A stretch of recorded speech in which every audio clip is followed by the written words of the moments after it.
Hello friends, ఈరోజు వీడియోలో బెల్లం గవ్వల్ని పాకం పట్టే పని లేకుండా సింపుల్గా ఎలా ప్రిపేర్ చేసుకోవాలో మినీ బ్లాగ్లో చూద్దాం. ముందుగా గోధుమ రవ్వని 1 కప్పు వరకు తీసుకోవాలి. ఏ కప్పుతో అయితే తీసుకుంటున్నామో అదే కప్పుతోటి 1/2 కప్పు గోధుమ పిండిని తీసుకొని చిటికడంత సాల్ట్ అలానే కొంచెం బటర్ యాడ్ చేసుకొని పక్కన పెట్టుకోవాలి. బటర్ వేయడం వల్ల కొంచెం గుల్లగుల్లగా చాలా క్రిస్పీగా వస్తాయి.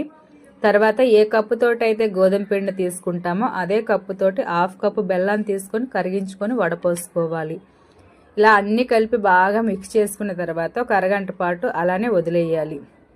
తర్వాత మన దగ్గర గవ్వల పెట్టు ఉన్నట్లయితే పర్వాలేదు, లేదు అనుకుంటే ఇలా నేను చూపిస్తున్నట్టుగా చక్కగా అన్ని చిన్న చిన్న గవ్వల రోల్ చుట్టుకొని ఒకే ప్లేట్లో అరేంజ్ చేసుకొని స్టవ్ ఆన్ చేసి డీప్ ఫ్రైకి సరిపడా ఆయిల్ వేసుకున్న తర్వాత 80% మాత్రమే ఆయిల్ హీట్ అయిన తర్వాత మనం తయారు చేసుకున్న గవ్వలు వేసి ఫ్రై చేసి సర్వ్ చేసుకోవడమే. Thank you for watching.